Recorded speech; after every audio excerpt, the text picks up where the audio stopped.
आप लोग इस बात को इसलिए नहीं समझ सकते कि आप लोग माइथोलॉजी में ज्यादा बिलीव करते हैं और रियलिटीज में कम बिलीव करते हैं। नहीं माइथोलॉजी, एक सेकंड, अब मैं इंटरव्यू कर रहा हूं, एक सेकंड, क्योंकि बात जा रही है गलत दिशा में। तस्लीम रहमानी साहब सुनिए मेरी बात, तस्लीम रहमानी साहब एक सेकंड रुक जाइए। आप बाबर से आप भगवान राम पे मत जाइए, फिर माइथोलॉजी पे आप जाएंगे तो फिर लोग आपसे भी पूछ देंगे उड़ने वाले घोड़े कौन से उसके हिस्सा हैं, कौन सा इतिहास है।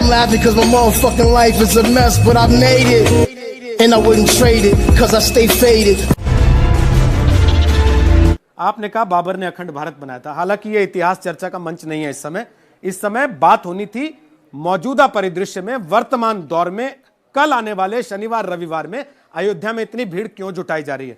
लेकिन आपने कहा बाबर ने अखंड भारत बनाया था। सर मेरी तो अगला बाबर ने नहीं कहा। सर मेरी तो अगला सवाल पूछने की हिम्मत नहीं हो रही, कहीं मैं कोई भूगोल का सवाल पूछ दूं, आप कहते हैं कि धरती गोल नहीं चपटी है। सर क्योंकि ये भी पढ़ाया जा रहा है दुनिया में, सर दुनिया में ये भी पढ़ाया जा रहा है, ये भी पढ़ाया जा रहा है दुनिया में। आप इससे इनकार नहीं कर सकते कि ये पढ़ाया जा रहा है या नहीं पढ़ाया जा रहा। रोहित जी ऐसे लड़ाई होकर नहीं हो पाएगा, आपको यही चाहिए तो अरे पहले अरे गुंडागर्दी नहीं कर रहे हैं भैया, आराम से डिबेट करो। क्या बदतमीज आदमी को डिबेट पे बुला रखे हैं, अभी बहस होगी, वो सुन ले। बदतमीजों को डिबेट करने आप एक काम कीजिए, पात्रा जी को तालियां मदारी का काम आता है तो मदारी बनिए। अब आप मदारी का काम देखिए ना, आप एक काम कर मदारी का काम होगा आपके इंडिया टुडे में। इसके बाद अगर मैं मदारी हूं तो बंदर कौन है आप खुद सोच लीजिए ना, मुझे क्या कह रहे हैं प्लीज। ये लोग तो खेल देख रहे हैं, तो बंदर कौन है सर? मैं आपको बता देता हूं, इस देश दुनिया को अगर महाभारत के बारे में जानकारी मिली, दुनिया को अगर रामायण के बारे में जानकारी मिली, तो अकबर के जमाने में इन चीजों का ट्रांसलेशन पर्शियन में कराया गया। अरे भाई सारा शीखों सर तो उससे पहले संस्कृत में कही ना किसी ने, आशुतोष जी उससे पहले किसी ने संस्कृत में कही ना। अभी तो आप कह रहे थे कि शकों ने, कुषाणों ने और इधर उधर से आए लोगों ने हिंदुस्तान बनाया। अब आप क्या कह रहे महाभारत का तो अनुवाद अकबर ने कराया, वरना कोई पढ़ ही नहीं पाता उसको। सारी दुनिया तो पर्शियन ही पढ़ती है और बोलती है सर। इतिहास के पहलू है। नहीं सारी दुनिया तो भाई एक इतिहास आप बता रहे हैं, एक तारिक फतेह बता रहे हैं, एक संगीत रागी बता रहे हैं, फिर किसको माने? नहीं अरे संगीत रागी कोई वो है क्या? तो इतिहासकार तो आप भी नहीं है ना, इतिहासकार तो आप भी नहीं है आशुतोष जी, इतिहासकार तो आप भी नहीं है ना सर।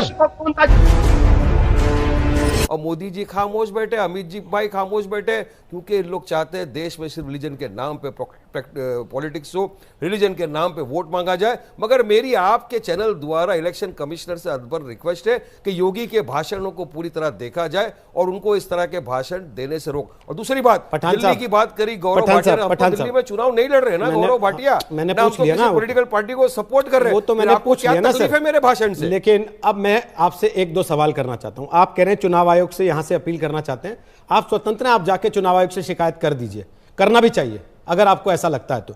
लेकिन आपने दो बड़ी बातें कही। आपने कहा वो लड़का आतंकवादी था जो आ गया ये कहने के लिए कि ये देश हिंदुओं के हिसाब से चलेगा। सर अकबरुद्दीन ओवैसी के मुंह से सबसे पहले ऐसे बयान निकले थे। आपकी हिम्मत है आप अकबरुद्दीन ओवैसी को यहां बैठ के आतंकवादी कह दें, जो ये बोलता है कि 15 मिनट के लिए पुलिस हटा दो, हम दिखाएंगे मुसलमान क्या कर सकता है इस देश का। देखिए उसके लिए आप पैरवी करते हैं कोर्ट में जाके। आप बोलिए पहले अकबरुद्दीन को आतंकवादी, रोहित जी आप अकबरुद्दीन को आतंकवादी बोल सकते हैं? सुनिए पहली चीज, सुनिए पहले सवाल का जवाब दीजिए। अकबरुद्दीन को आतंकवादी बोल सकते हैं आप? हिम्मत है आपकी? या बोलिए कि अकबरुद्दीन प्रेम का संदेश देते हैं? हैदराबाद में दूसरी बात यह है कि जो अभी देश को लड़ने की जरूरत है कोरोना वायरस से, सब मिलकर लड़ रहे हैं, हम सब एहतियात बरत रहे हैं। शाहीन बाग के प्रदर्शनकारी भी जो है मास्क लगा करके, सैनिटाइजर, बल्कि हमारी टीम ने, सब लोगों ने सैनिटाइजर भी वहां बंटवा रही है। मुझे लगता है सरकार को भी इस पर ध्यान देना चाहिए, चूंकि लोकतंत्र है और लोकतंत्र में विरोध प्रदर्शन होना चाहिए, तो सरकार की जिम्मेदारी थी कि वहां मास्क बांटे जाए, वहां पे सैनिटाइजर बांटे जाए, वहां पे जो है चेकअप की व्यवस्था हो, जो जिस तरीके से।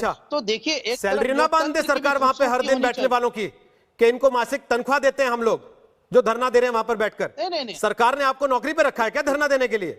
दफ्तरों में बांट रही है सरकार, जहां सरकारी दफ्तर में कर्मचारी आता है नौकरी करने के लिए। लेकिन आप अगर धरने पर बैठेंगे तो यह भी उम्मीद करेंगे कि आपको फिर पेंशन भी बांध दी जाए और जीवन बीमा भी करवा दिया जाए साथ में तनख्वाह के।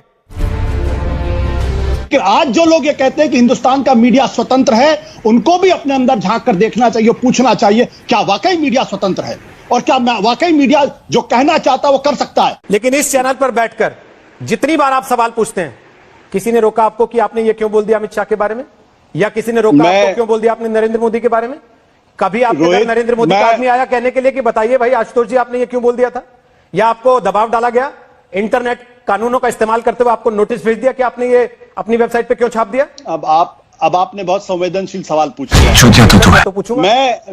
मैं आपकी तारीफ करूंगा अगर आज जो चीन भारत की सीमा में घुसा है उसके लिए आप देश के प्रधानमंत्री को जिम्मेदार ठहराते हुए सवाल पूछिए। रोहित सरदाना, मैं आपको ये चुनौती देता हूं, आप 2 दिन सवाल पूछेंगे, आप तीसरे दिन आप इस आज तो जी दिक्कत क्या है ना, नहीं हर चीज में आप लोग गली नुक्कड़ चौराहे की तरह चुनौती देने पे आ जाते हैं। नहीं, आप खुद जब यहाँ बैठते थे आशुतोष जी तो आप क्या करते थे? आज आपकी तारीख आशुतोष जी, आप यहाँ बैठते थे तो आप क्या करते थे? पहली चीज, प्रसून वाजपेयी की नौकरी क्यों गई? अभिषेक शर्मा की नौकरी क्यों गई? मिलिंद खांडेकर की नौकरी क्यों गई? सर क्या है आशुतोष जी, एफआईआर दर्ज कहने को तो आप ये भी कह सकते हैं कि आपकी भी इसीलिए गई क्योंकि आपने किसी सरकार से सवाल पूछ दिया था, जबकि सबको पता आप चुनाव लड़ने के लिए छोड़ के गए थे। और उससे पहले भी आपके ऊपर आरोप लगा कि 2 साल आप संपादक रहते हुए भी चुनाव प्रचार करते रहे एक तरीके से चैनल का माध्यम से। वो आरोप नहीं लगा ना आपके ऊपर कोई सार्वजनिक तौर पर। तो फिर आप ऐसे लोगों के कंधे क्यों इस्तेमाल कर रहे हैं सर? उनको आप शहीद बना के क्यों पेश करना चाहते हैं? उनको पता ही नहीं है कुछ। आज तक पूरी दुनिया को इस बात पे झूठ बोलते रहे कि कागजात है हमारे पास, सब कुछ है, सब सबूत है। अब वो पकड़ी जा रही है चोरी, तो ये दुनिया भर की बातें करेंगे, हिंदू मुसलमान करेंगे।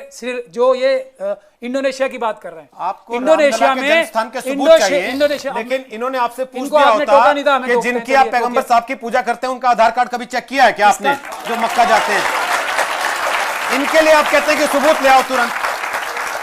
अगर मामला धर्म का है तो फिर धर्म का है, फिर उसमें ये नहीं कहना चाहिए ना कि भाई ये पैदा हुए थे कि नहीं पैदा हुए थे। इसीलिए मैं कह रहा हूं ना कि जो काम मिसेस गांधी ने इमरजेंसी लगाकर किया, आज उसी काम को दूसरे तरीके से देश के अंदर किया जा रहा है। अन्यथा यह संभव ही नहीं है कि एक पत्रकार अगर कोई लिख दे, आज उत्तर प्रदेश के अंदर लिख दे, दिल्ली के अंदर लिख दे, उसके खिलाफ सेडिशन के चार्जेस लग जाते हैं।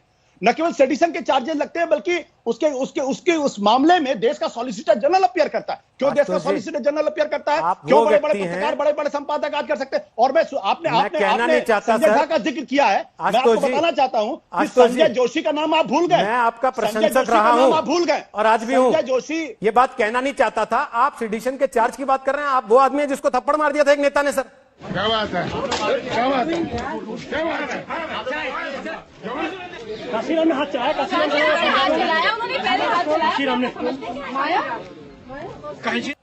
वो आदमी है आप कह रहे हैं कि उस समय आजादी थी, आज आजादी नहीं है। लेकिन यह भी मैं आपको बता दूं, काशीराम ने उसके बाद मुझसे मिलकर माफी भी मांगी थी। ऐसी यह भी सच्चाई है इस देश की, यह भी इस बात की इस देश की सच्चाई है। कांशीराम ने उसके बाद मुझे गले लगाया और कहा कि मैं व्यक्तिगत तौर पे मेरा आपसे कोई नहीं, मुझसे गलती हो गई। मेरी एक टांग नकली है, मैं हॉकी का बहुत बड़ा खिलाड़ी था। एक दिन उदय भाई को मेरी किसी बात पर गुस्सा आ गया तो मेरी हॉकी स्टिक से मेरी टांग के 4 टुकड़े कर दिए। लेकिन दिल के बहुत अच्छे हैं, फौरन हॉस्पिटल लेके गए, ऑपरेशन करवाया, नई टांग लगवा दी, ये स्टिक दी, थोड़ा खर्चा दिया। और यह बात भी सच्चाई है। उस वक्त भी लोगों ने मेरे ऊपर आरोप लगाया था कि कांशीराम ने पैसा देकर आशुतोष को खरीद दिया। अभी इस देश के अंदर ना तो कोई ऐसा नेता पैदा हुआ है, ना कोई ऐसी सरकार पैदा हुई जो मुझे खरीद सके। अब फिर भाई आप चुनौती वाली बात पे आ गए। नहीं, क्योंकि लोग फिर आरोप लगा देंगे कि आप भाई पत्रकार होते हुए आप पार्टी से चुनाव लड़ने चले गए, तो इसका क्या मतलब रहा? अब उस बात पे नहीं जाते ना, क्योंकि आपके करियर ग्राफ पे चर्चा नहीं है यहाँ। एक बड़े परिप्रेक्ष्य में यहाँ बात हो रही है, और बड़ा परिप्रेक्ष्य ये है कि जब आप टीवी पर बैठकर ये कहते हैं मुझे बोलने की आजादी नहीं है, आप वेबसाइट पर लिखकर ये कहते हैं मुझे बोलने की आजादी नहीं है, आप ट्वीट करके ये कहते हैं मुझे बोलने की आजादी नहीं है, फेसबुक पे वीडियो बना के कहते हैं मुझे बोलने की आजादी नहीं है, तो संगीत रागी और कौन सी आजादी चाहिए भाई? क्या वो जय वीरू वाली फिल्म की तरह पानी की टंकी पर चढ़ के बोलना है क्या?